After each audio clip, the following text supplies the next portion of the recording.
Hello everyone, this is Ankita and you are watching Ankita Negi classes. Welcome back to my channel. आज की जो हमारी video है ये क्लास 9th का चैप्टर 1 हिस्ट्री का द फ्रेंच रेवोल्यूशन के ऊपर है. सो बेसिकली आज की वीडियो में हम MCQ क्वेश्चन सॉल्व करेंगे चैप्टर 1 के. तो वीडियो को स्टार्ट करते हैं. सो फर्स्ट क्वेश्चन हमारे पास है on Dash, the city of Paris was in a state of alarm. The king had commanded troops to move into the city. तो कौन हमें डेट बतानी है कि जिस टाइम पे जो पेरिस था उसमें स्टेट ऑफ अलार्म की कंडीशन आ चुकी थी.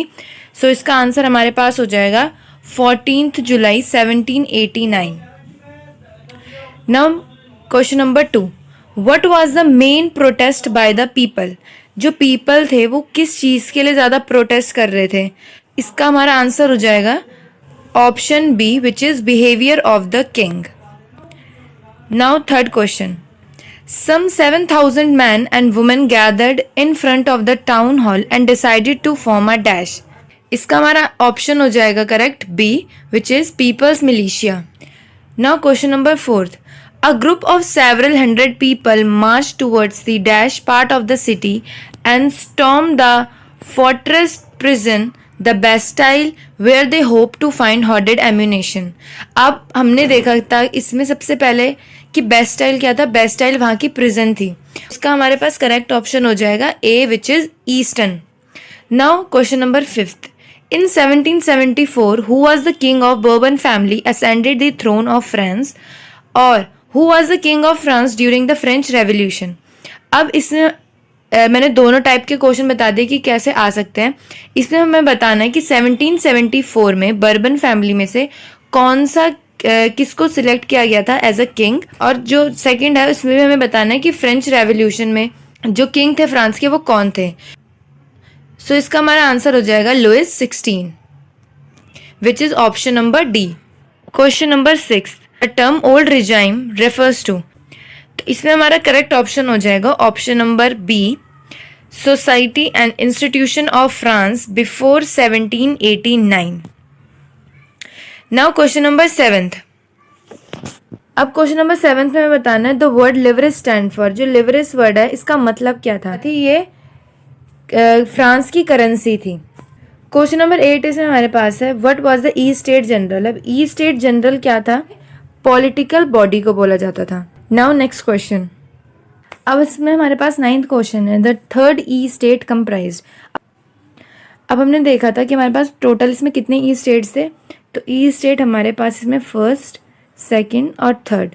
फर्स्ट को बोला जाता था क्लर्जी. सेकंड हमारे पास होती थी नोबेलिटी क्लास. ओके. और जो थर्ड होते थे थर्ड में बेसिकली हमारे पास कौन आते थे.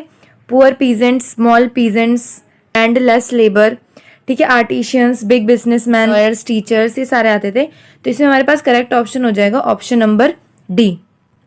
अब 10th क्वेश्चन इसमें हमारे पास है what was the name of tax which was directly paid to the state by the third estate. अब हमने इसमें देखा था कि जितने भी मेंबर्स थे थर्ड ई स्टेट के उन्हें टैक्सेस पे करना पड़ता था क्योंकि जितनी भी प्रिविलेजेस थी वो सिर्फ हमारे पास किनके पास थी. फर्स्ट और सेकंड ई स्टेट्स वालों के पास सारी. थर्ड ई स्टेट था वो बहुत ज़्यादा क्या था पुअर लोग थे उसमें. तो उनको क्या पे करना पड़ता था. उनको टैक्स वगैरह भी पे करने पड़ते थे. ठीक है. अब इसमें जो इन्होंने बोला है कि वो टैक्स बताना है जो कि डायरेक्टली पे किए जाते थे स्टेट को. तो उस टैक्स को हम क्या बोलते थे. इस वाले क्वेश्चन का हमारे पास करेक्ट आंसर आ जाएगा सी ऑप्शन. ठीक है. क्वेश्चन नंबर 11 हमारे पास है how does a subsistence crisis happen. अब फ्रांस में क्या हुआ था. वहाँ की पॉपुलेशन जो थी वो बहुत ज़्यादा इंक्रीज हो चुकी थी. ठीक है. जिसकी वजह से जो डिमांड थी वो बहुत ज़्यादा इंक्रीज हो चुकी थी लोगों की फूड ग्रेन्स को लेके. तो गवर्नमेंट ने क्या करा वहाँ के बेसिकली वहाँ पे मोनार्की रूल था.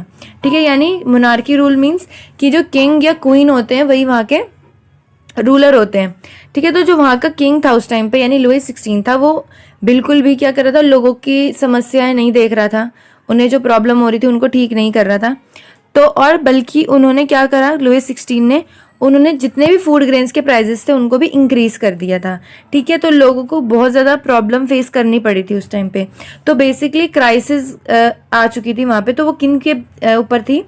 सबसे पहले था bad harvest lead to scarcity of grains. ठीक है. वहाँ पे बहुत ज़्यादा फूड ग्रेन्स की स्कार्सिटी हो चुकी थी, कम पड़ चुके थे, ठीक है। दूसरी चीज़ क्या थी कि जो फूड प्राइसेस थे वो बहुत ज़्यादा इंक्रीज हो चुके थे, इवन जो ब्रेड थी उसका भी प्राइसेस बहुत ज़्यादा बढ़ चुका था। और तीसरी चीज़ इसमें क्या थी, बहुत ज़्यादा लोगों को प्रॉपर फूड नहीं मिल रहा था, जिसकी वजह से उनकी हेल्थ वगैरह में भी बहुत ज़्यादा प्रॉब्लम आने लगी थी और डेथ रेट भी इंक्रीज हो गया था।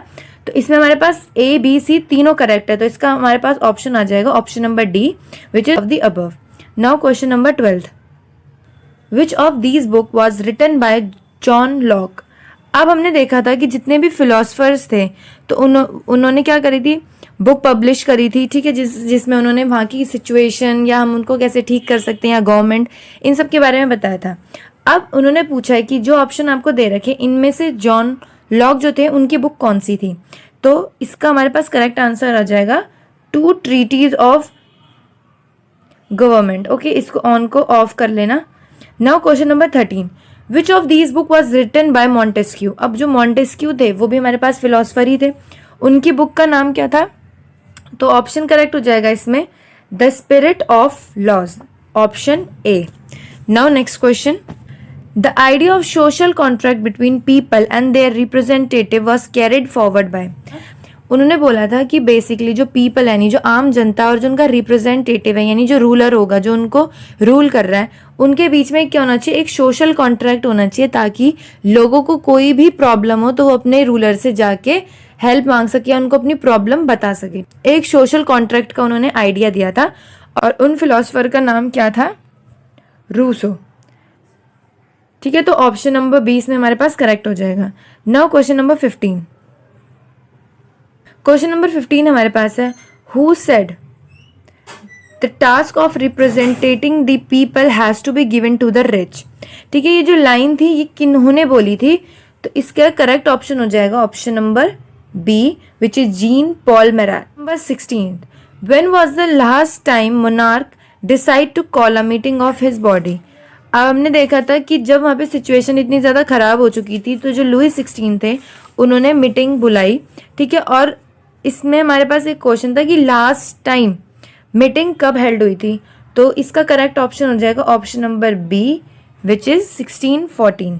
क्वेश्चन नंबर 17 हमें दे रखा है, when was Louis 16 called an assembly of the estate to pass proposal for new taxes. तो कब करा था, करेक्ट ऑप्शन हो जाएगा इसमें ऑप्शन नंबर डी, 5 मई 1789। Now question number 18, in the meeting of E state general the member of third E state demanded that. अब जब ई स्टेट की मीटिंग हो रही थी तो जो थर्ड ई स्टेट वाले थे उन्होंने किस चीज़ की डिमांड करी, तो इसमें फर्स्ट ऑप्शन हमें दे रखा है, all the 3 state should have 1 vote all together, यानी जितने तीनों स्टेट है फर्स्ट सेकंड थर्ड सबका मिला के 1 वोट होगा। सेकंड ऑप्शन है ई स्टेट शुड हैव 1 वोट, यानी ईच ई स्टेट को, हर एक ई स्टेट को, यानी फर्स्ट को, सेकंड को और थर्ड ई स्टेट को 1 वोट करने की अपॉर्चुनिटी दी जाएगी। और सी ऑप्शन है each member of third state should have vote, कि हर तीनों मतलब तीनों स्टेट्स के ईच मेंबर को वोट देने का राइट होगा। तो हमारा करेक्ट ऑप्शन हो जाएगा option number C. Number 19, who led the representative of the third estate in Versailles on 20 June. Okay, so इसका हमारे पास करेक्ट ऑप्शन हो जाएगा option number D, which is both A and B, यानी Mirabeau and Abbe Sieyes is the right answer. Now question number 20, that each member should have 1 vote was advocated by। 1 vote यानी हर एक member को 1 vote देने का अधिकार होना चाहिए, ये चीज़ हमें किसने बताई, करेक्ट आंसर हो जाएगा हमारे पास Rousseau. When was crown stormed and destroy the Bastille, यानी बेस्टाइल को डिस्ट्रॉय कब किया गया था, ऑन जुलाई 14। ओके, 14 जुलाई को क्या करा था, क्राउड यानी जितने भी लोग इकट्ठा हुए थे उन्होंने बेस्टाइल को डिस्ट्रॉय कर दिया था। अब यहाँ पे हमारे पास एक क्वेश्चन और आ सकता है, बेस्टाइल सिंबलाइज, यानी जो बेस्टाइल है वो क्या सिंबलाइज करता है, तो Bastille symbolize the despotic power of the king. Now question number 22, which of these provision were passed by the assembly on the night of 4 अगस्त 1789। ठीक है, अब 1789 में असेंबली ने क्या प्रोविजन पास करे थे, तो इसका करेक्ट आंसर हो जाएगा हमारे पास ऑल ऑफ द अबव, यानी उन्होंने फ्यूडल सिस्टम को अबॉलिश कर दिया था। ठीक है, क्लर्जी के जितने भी प्रिविलेजेस उनको दी जाती थी अब उनको वो नहीं मिलेगी, और जो टैक्स वगैरह थे उनको भी एबॉलिश कर दिया गया था। Now next question, the national assembly completed the draft of the constitution in. अब नेशनल असेंबली ने जो अपना कॉन्स्टिट्यूशन यानी संविधान था उसको ड्राफ्ट था उसका कब कंप्लीट कर दिया था? तो करेक्ट आंसर हो जाएगा इसमें 1791। Now next question, the national assembly framed a constitution in 1791 to limit the power of the। अब 1791 में जो कॉन्स्टिट्यूशन था उन्होंने किसकी पावर को लिमिट में रखने की बात करी थी? तो बेसिकली किसके बारे में बात हुई थी? मोनार्क, यानी जो किंग होगा उनकी पावर को लिमिट किया जाएगा। Okay, now next question, who were not considered passive citizens. अब हमने देखा था कि जब वोटिंग का हुआ, जब कॉन्स्टिट्यूशन बन गया था, उसके बाद इन्होंने लोग को दो पार्ट में डिवाइड करा, एक एक्टिव सिटीजन्स और एक पैसिव सिटीजन्स। अब क्या हुआ था कि जो वोटिंग का राइट्स था वो सारे सिटीजन्स को नहीं मिला था, ठीक है, वो कुछ को ही मिला था। तो उसमें जो कुछ लोग थे जिनको वोटिंग की राइट्स मिली थी वो थे हमारे पास ओनली मेंस, ठीक है, ओनली मेंस, सिर्फ मेन को ही अधिकार था कि वो वोट दे सकते हैं, और वो भी अबव 25 ईयर्स ऑफ एज। उनकी एज क्या होनी चाहिए थी? 25 ईयर्स से ज़्यादा की होनी चाहिए थी। एटलीस्ट वो क्या कर पाए? वो at least 3 days of labour veg दे पाए, ठीक है, यानी जो लेबर की वेज होती थी 3 दिन की वो उनको दे पाए। तो ये वाले जो लोग थे ये हमारे थे एक्टिव वाले। अब पैसिव सिटीजन्स की बात करें तो पैसिव सिटीजन्स कौन थे हमारे पास? पैसिव सिटीजन्स वो लोग थे जिनको वोटिंग के राइट्स नहीं थे। इसमें हमारे पास आते थे वुमेन, चिल्ड्रन और हमारा यूथ, जिनकी एज कितनी थी? बिलो 25। ओके, तो ये जो 3 लोग थे हमारे पास, वुमेन्स, चिल्ड्रन यानी औरतें, बच्चे, और जो जिनकी उम्र 25 ईयर्स से कम थी, ये सारे हमारे थे पैसिव सिटीजन्स। तो हमें क्वेश्चन में दे रखा है कि इनमें से कौन से पैसिव सिटीजन्स नहीं है। तो वुमेन, चिल्ड्रन और नॉन प्रॉपर्टाइड मैन, यानी जिनके पास प्रॉपर्टी नहीं, हमारे थे पैसिव सिटीजन्स। तो हमें क्या बताने हैं? जो नॉट, यानी जो पैसिव सिटीजन्स नहीं है। तो जो वेल्थी पीपल, इसका करेक्ट ऑप्शन हो जाएगा ऑप्शन नंबर डी, यानी वेल्थी पीपल, जो अमीर है, जिनके पास पैसा है, तो वो हमारे क्या होंगे? वो पैसिव सिटीजन्स नहीं होंगे, वो हमारे हो जाएंगे एक्टिव सिटीजन।